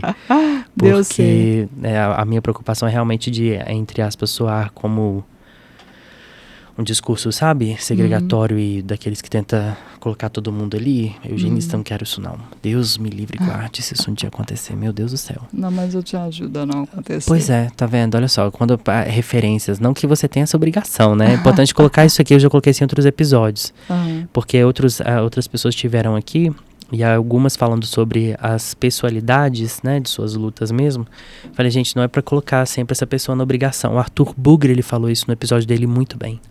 Ele falou assim, não é que a todo momento eu tenho que estar preparado ou obrigado para poder ter que estar nessa posição. Então, assim, isso que a Fatine tá falando aqui é sempre que partir de interesse do outro. Não coloque, seja a pessoa com deficiência ou não, ela num lugar de toda hora ter que ter a obrigação de te falar ou ensinar a respeito. Pelo amor de Deus. Né? E aí é aquela história, assim, eu tô aqui também no papel de professor e ativista. Sim, Então, nesse papel, eu falo sempre e oriento sempre. Mas se eu tô na minha casa, tomando meu café, vendo meu filme, eu não tenho obrigação igual a gente estava fofocando aqui antes, né? Falando sobre os acontecimentos. Quando eu estou na rua comprando blusinha, não me pare. Não para, pelo amor de Deus. E aí tem as situações engraçadas também, né? A gente trouxe aqui um pouco da parte mais dura, de certo modo. E aí tem a parte engraçada de tão absurda que é. Diversas vezes eu andando no shopping, as pessoas param simplesmente para falar, Jesus vai te curar. Sabe, quando são mulheres idosas, eu gosto muito de idoso, né, os velhinhos e tal, então acho que a gente tem que entender alguma medida. Claro que não os bolsonaristas, me desculpem o público. Aqui não tem desculpa para isso não. Que é bolsonarista, eu só lamento, eu só posso lamentar, porque a realidade é essa. Isso aqui tá assim, é isso aí. Pois é, então aí sempre aparece minha filha vai lá na minha igreja, que lá ele te cura. E eu já fui em igrejas e não rolou, sabe? Não rolou. Então assim, olha, tô cadeirante ainda, gente, tem alguma coisa aí que não tá funcionando. E aí tem isso, às vezes eu vou comprar alguma roupa e aí a mulher vem falar comigo como se eu fosse criança. Você quer uma blusinha? Ai, essa ficou tão linda. Não é? Aí quem tá comigo, não é? Ficou linda. E aí o melhor de tudo. Tina, eu tô rindo, mas é porque Pode rir, porque é de nervoso. O melhor de tudo é quando as pessoas não falam comigo. Socorro. Falam com quem está comigo. A minha sobrinha tá aqui, ela pode confirmar para você. Diversas vezes que ela sai comigo, a gente já viajou, já passou várias dificuldades de viagem, a gente aí já para um outro podcast. E aí, às vezes as pessoas têm que falar alguma coisa, eles falam com ela e não comigo. E aí ela sempre fala, não, para falar com ela. O bom é que ela é esperta, ela tipo... Já tá antenada já. Ela já... Ela tá ali, câmera 1 no cantinho ali, só assim, ó, balançando a cabeça assim, ó. Ela faz a egípcia, sabe? Eu não tenho nada a ver com isso. Resolva com a minha tia. Porque eles não falam comigo. As pessoas nem olham para mim. Sabe? Então, assim, quando eu tô muito cansada, eu acho ótimo. Resolve aí pra mim, que eu dou bem uma de artista, assim, sabe? tipo, hoje eu não tô... É igual aquele episódio do negócio, põe um chroma aqui, que eu faço uma coisa assim e desejo boa sorte. Eu dou uma de Suzana Vieira. Eu não tenho paciência com quem tá começando. Pra quem tá começando, eu já saí de casa só com o meu talento e a roupa do corpo, é isso. É isso, aí tudo bem. Mas, nossa, isso acontece demais. Não, gente. E aí eu falo assim, oi, deixa que eu resolvo. né? O que você quer? Então, são episódios capacitistas. Quem for pessoa com deficiência que estiver ouvindo vai se identificar, porque a gente sempre passa com isso.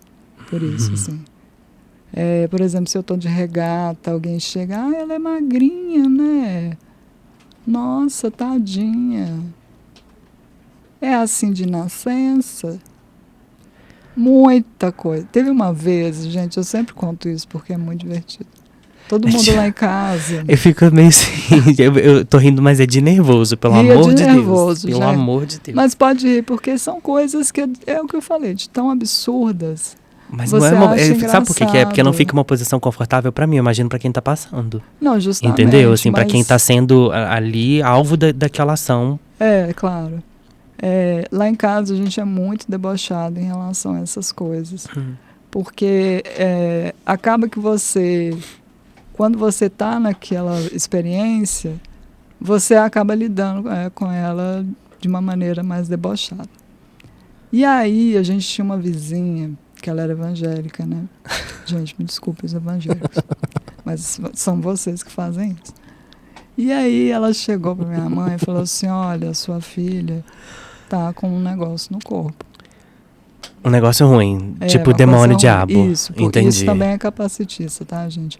Achar que a deficiência é uma maldição, que é uma coisa ruim. Um castigo divino. Um castigo divino. Uma coisa que você fez no passado. Na vida passada, e aí pra você poder tá cobrando agora. E só abrir um parênteses, eu sou espírita. E aí eu sempre falo com todo mundo, foi querido, se você tá na Terra, você também fez alguma coisa. Porque só tá aqui vivo quem ainda tem pendência para resolver, tá, querida? Então, não me venha com essa conversa fiada. E aí, voltando, e aí ela falou com minha mãe, falou assim, olha, mas pode ficar tranquila, que eu peguei um jornal lá da igreja, e aí você pega o jornal e bate na cabeça dela, pra sair o demônio no corpo. Não, Fatina, isso não tem graça. É sério. Não, aí tá, eu tô em casa. Vocês ficam rindo disso em casa? Ela vai ouvindo, eu tô em casa, lá, tranquila. De repente, minha mãe chega e começa a me bater com o jornal. Eu falei, que é isso? E ela rindo. Eu acabo de falar que não tem graça, corta, para. Eu rindo. E minha mãe rindo, pai. Não, gente. Fulana falou que se eu bater nisso aqui, você vai voltar a andar. Então anda logo, e pai. E eu comecei a rir. E ela disse, gente, as coisas que as pessoas falam comigo. Fatine, eu tô incomodado. Não, gente. Juro. Eu vivi esse rolê. Pelo amor de Deus. É sério. Eu vivi isso. Olha, eu tô rindo muito. aqui com a licença porque Licença é de nervoso. poética. É de nervoso. Eu não tô... Fatine, muito errado isso, Juro, gente. amigo. Não. Juro por Deus. Pelo Eu amor levei de uma Deus. jornalada na cabeça. Do nada, eu tava na minha casa, vivendo a minha vida. Porque a fulana de Porque tal ela falou que ela falou. pegou lá da igreja. E minha Já. mãe só bateu de jornal justamente pra me zoar. Entendi. Sabe? Minha tia, gente, eu tô falando que minha família lida com isso de uma forma muito debochada. Eu ia pra casa da minha tia, e aí, tia Maria, um beijo, se você estiver ouvindo esse podcast. Ela vai ouvir, que é a menor condição dela não ouvir. E você também que tá escutando e ouvindo aqui até agora, espero que já tenha sangrado o dedo aí nesse like, tenha se inscrito aqui no canal ou na plataforma aqui de streaming e avaliado a gente em 5 estrelas. Olha só. Por favor. Eu, pelo amor de Deus, Fatine aqui hoje. Minha tia, a gente chegava... Como é que ela chama? Tia Maria. Tia Maria. Corta aqui pra mim, câmera 1. Um beijo pra você. Ela é muito engraçada. E aí ela sempre me zoava com a coisa de ser cadeirante, né? E ela brincava, falava assim, eu acho que você é preguiçosa. Você não quer arrumar as coisas aqui em casa. Eu ficava, eu não quero mesmo, não. Eu tô ótima aqui. E aí ela brincava comigo, era uma brincadeira bem aterrorizante.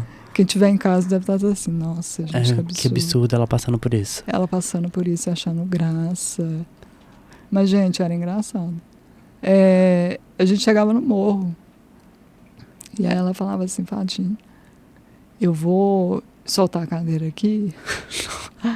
E aí você espera Fatine, a gente isso lá tá embaixo. muito errado, pelo amor de Deus. Gente, eu fui criada assim. Olha só, gente, não tem trauma Meu nenhuma a Deus. pessoa, né?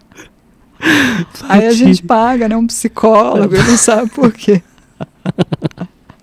Como é que foi seu relacionamento com a família? Foi tranquilo, corta para. Tia Maria, eu acho que eu vou tirar o beijo que eu mandei pra senhora aqui.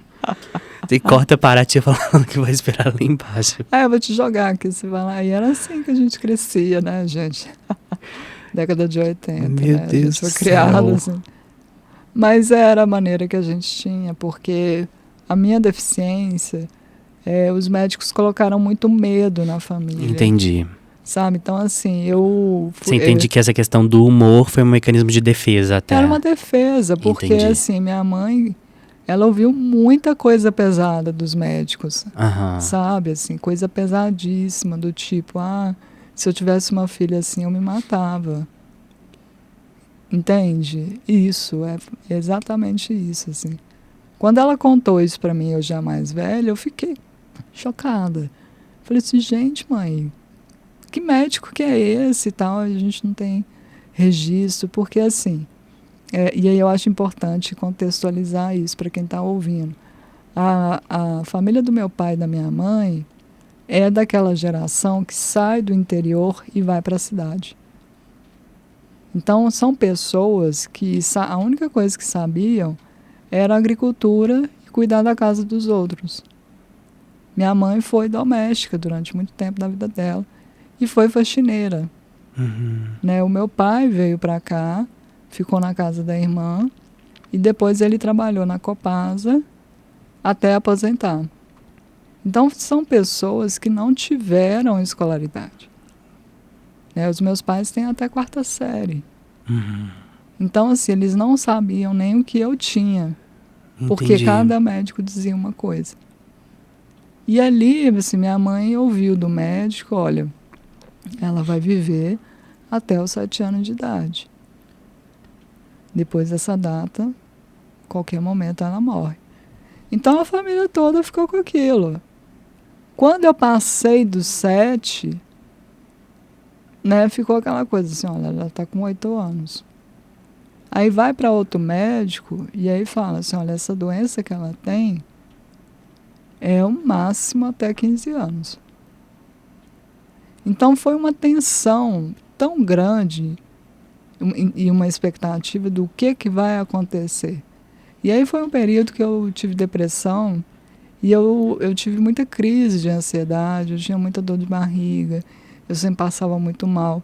Então, cada vez que eu ficava doente, era um alerta. E será que é agora? O que será que está acontecendo com ela? E não sei o que. Ela não vai conseguir, ela não vai resistir. Então, ficava aquela tensão horrorosa. E aí, quando eu ia para casa da minha tia Maria, era o momento em que eu cresci com adolescentes. Tia Maria conhecia a minha história. E ela falava, não, vamos criá-la descontraída e como os outros filhos. Né? Minha mãe não teve diferença, não. A única coisa que minha mãe diferenciou foi, eu vou investir mais em estudos para ela, porque quando ela crescer, é o que ela vai ter, é o que vai dar para ela estabilidade. Né? Pra você ver, minha mãe não tinha ensino para ela. Mas já tinha noção de como a educação seria transformadora na sua vida. Exato. Então, ir para casa da tia Maria era ir para a diversão. Entendi. Então, tia Maria, você realmente tem um beijo, tá? Eu cresci com adolescentes, você sabe como é que adolescente é zoeiro um com o outro. Nessa época você aprende a como lidar com as agressões que você recebe, com os bullying que você recebe, com as rejeições. Então, eu não tive amparo psicológico, igual hoje as pessoas têm, e essas coisas. Não, era eu e eu que me resolva. Isso é bom? Não é bom. Né? Mas era o que a gente tinha condição na época. Hoje, que já é um momento em que eu tenho mais maturidade, então hoje eu consigo resolver algumas coisas dentro da terapia, já faço acompanhamento e já sei o grau de importância disso. E em 2004 eu descubro que a doença que eles achavam que eu tinha não era a minha doença. E ainda teve isso, né? Em que ano? Em 2004. 2004? Isso. Chocada, né? Só em 2004. Aí que a médica falou comigo. Você não tem nada disso que eles falaram para você que você tem, a deficiência que você tem. Você não vai morrer dela, você vai morrer um dia, mas por conta dela, não. E aí me deu as orientações de como que eu tinha que fazer. E aí, desde então, e aí foi um salto para mim. Porque às vezes eu nem me permitia sonhar demais, porque eu vou morrer a qualquer momento. Né? Então eu já ficava assim, ixi, e agora? Como é que eu vou fazer? E aí depois de 2004, aí pronto, aí eu arrumei emprego, entrei pra faculdade, comecei a namorar. E aí fui viver a minha vida que eu não vivi. Você é do signo de Escorpião, né? Deu pra perceber, é o povo, né? que gosta de namorar. Não, mas é porque, né, minha filha? A gente tava focando aqui nisso, eu tô ligado nesses rolês. A gente gosta. Mas eu estou em choque. Foi assim. Porque, né, fazendo o corte da sua vida, 2004 foi ontem. Isso. E aí, por isso que a minha família teve esse modo de lidar. A gente tem esse modo de lidar com a deficiência. A gente faz esse tipo de brincadeiras que podem soar de algum modo ofensivo para quem está ouvindo, mas para nós foi um mecanismo de defesa muito poderoso, porque o riso é que alivia. Né? Então, assim, e é também um modo de você ressignificar aquilo que te oprime. Né? Ou seja, as pessoas estão querendo falar para mim que você tem um demônio no corpo. Eu vou levar isso a sério? Não, eu vou brincar. Então eu vou aproveitar esse jornal aqui, quando você estiver fazendo alguma coisa que não deve, eu vou te dar uma jornalada, que aí eu vou tirar outras coisas do seu corpo, sabe? Eu vou pedir licença para fazer um adendo aqui, porque esse episódio ele vai de forma completa no ar e, né, obviamente ele tem alguns cortes. Mas eu quero deixar aqui claro que a Fatine está falando aqui sobre uma vivência que é dela e da família dela. E de forma nenhuma, eu como dono do podcast, como idealizador do podcast, como pessoa que projetou o podcast, eu de maneira nenhuma admito ou endosso ou deixo acontecer de que pessoas mal intencionadas usem isso como uma espécie de corte para tentar justificar, fundamentar ou respaldar qualquer tipo de agressão que venha fantasiada no sentido de graça. Qualquer tipo também de atitude capacitista que venha endossar isso. Isso aqui não é a intenção. Esse relato que ela está falando, essa pessoalidade que ela está compartilhando aqui com a gente é uma questão que é uma vivência que é dela e ela está falando de acordo com aquilo que ela viveu. Então, eu não admito que, não estou falando sobre a questão de discurso, mas eu não admito que esse trecho seja usado como forma para poder justificar qualquer tipo de violência que possa acontecer. É uma prática, uma questão que funcionou para a família dela, que foi a maneira de acordo com o histórico de vida dela que ela narrou aqui brilhantemente até agora. Mas de maneira nenhuma isso deve ou pode ser usado como uma espécie de respaldar, justificar possíveis ações que qualquer pessoa tem, ou você também, pessoa com deficiência, né, que esteja lidando com esse tipo de situação e se sente desconfortável, não sente acolhida, né, porque no meu entendimento a sua família é uma ilha de acolhimento sua, né? Sim. E se você não se sente dessa forma, você pessoa com deficiência que está consumindo esse podcast aqui nesse momento, consegue identificar no seu entorno algum tipo de atitude, seja falada em tom de brincadeira, em tom de deboche ou qualquer outro tipo de situação, narrada aqui ou não, que você tenha como violência, você receba como violência, o meu voto é para que você externalize, torne isso externo, né, e chegue dentro da medida do que as suas condições permitem, comunicar isso com pessoas em que você sente segurança e pode realmente dividir as suas dores e questões. Sim. Eu acho só importante a gente falar isso aqui, porque a gente sabe que a internet é um campo muito mal intencionado e o que você falou realmente, né, traz do contexto de vida que é seu e me preocupa, e isso eu acho que por uma questão de responsabilidade do podcast é interessante a gente fazer esse adendo aqui para esse episódio, mas de maneira nenhuma recriminando ou censurando a sua família, porque realmente assim, eu achei hilário e interessante como que a questão, né, e você mencionou sobre a questão de estudos dos seus pais, por exemplo, como as pessoas conseguem desenvolver sabedorias de vida para poder fazer aquilo ser da maneira mais leve possível, né? Sim, exatamente. Meu pai, ele é uma pessoa muito brincalhona, né, e ele é muito do riso, né, de fazer anedotas. Eu até brinco muito, porque meu pai ele é do tipo da piada, que é uma piada meio semiótica. Porque ele não te revela o que é, você tem que terminar o significado dela. Então, esse foi o ambiente que nós tivemos, assim, sabe? Um ambiente político, porque na minha casa a gente discute política a todo momento, desde o café da manhã até a janta, e eu não estou brincando, é exato isso, assim, minha sobrinha pode até balançar a cabeça, eu acho que ela nem vai balançar, tipo... Ela tá ali quietinha na dela. Pois é, porque é muito real, assim, a gente é político, nós somos uma família de esquerda, né? Então a gente está sempre falando sobre essas coisas.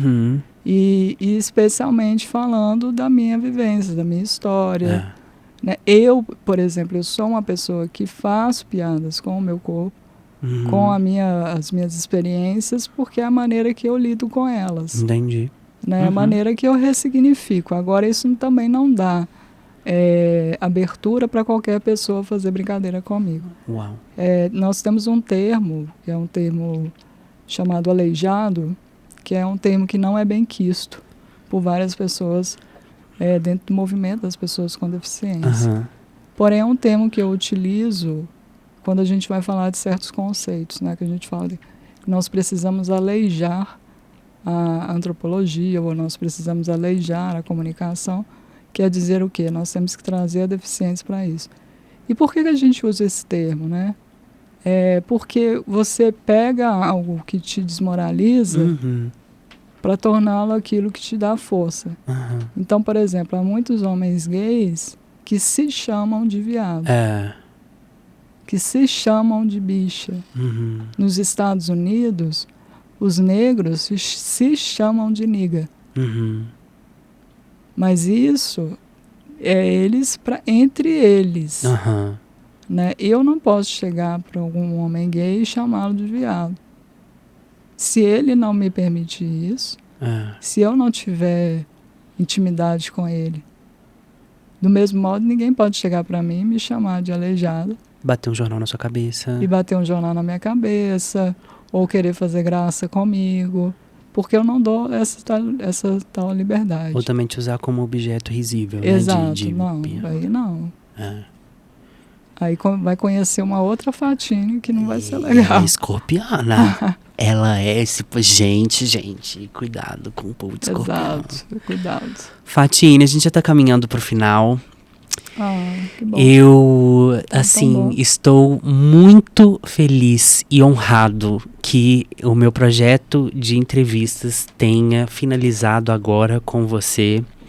Realmente, assim, é uma coroação desse ciclo de entrevistas. Eu tive pessoas aqui especialíssimas para mim, de pessoas que eu tenho realmente, assim, como referência de excelência, como referência de aprendizado, como referência profissional.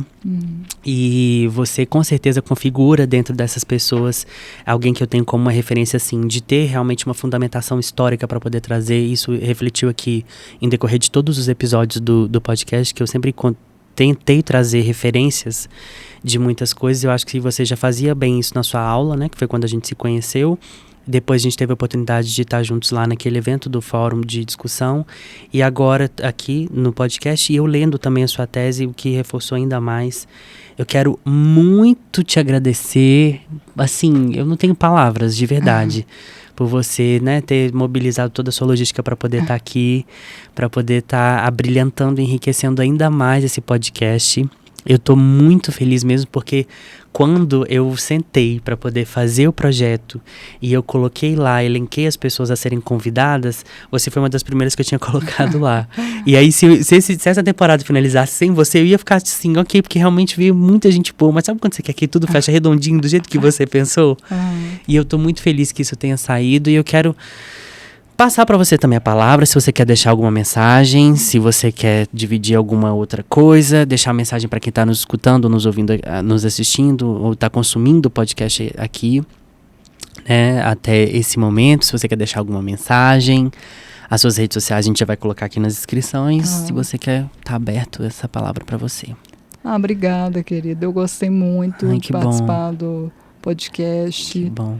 Eu fiquei muito triste de não ter conseguido vir antes, mas surgiu essa oportunidade agora. Fiquei, que eu tenho que ir, não posso deixar. Você sentiu à vontade? Tô super tranquila. Porque as pessoas ficam apreensivas quando vêm aqui. Eu falo, gente, pelo amor de Deus. É experiência, né? A gente não tem. E aí fica, que legal, gente, como é que funciona, né? Mas olha, muito obrigada pelo espaço, muito obrigada pelo respeito, o acolhimento sempre. Ai, que bom. Minhas redes sociais vão ficar aí disponíveis. E o recado que eu dou não tenham medo dos encontros. Uau. Né? Porque quando você estiver à frente de uma pessoa com deficiência, não precisa ficar com medo, sabe? Eu não sei como conversar. Começa com oi, tudo bem? Qual que é o seu nome? Né? Não tenham medo dessas coisas, né? Às vezes as pessoas têm medo de, como que eu posso pegar? Será que, poxa, ela é bonita, mas o que os outros vão pensar? Não tenham medo dessas coisas, assim, porque quando nós estamos vivendo uma era de desencontros, a gente quer sempre se manter distante, né? A gente tem medo do outro, a gente tem medo de se entregar para o outro. Agora, quando a gente entender que não, vamos nos conhecer de forma aberta, né? E permitir ter esses afetos, né? Permitir essa troca é muito importante. A gente vai resolver boa parte dos problemas que nós temos hoje. E nós temos que ficar alertas.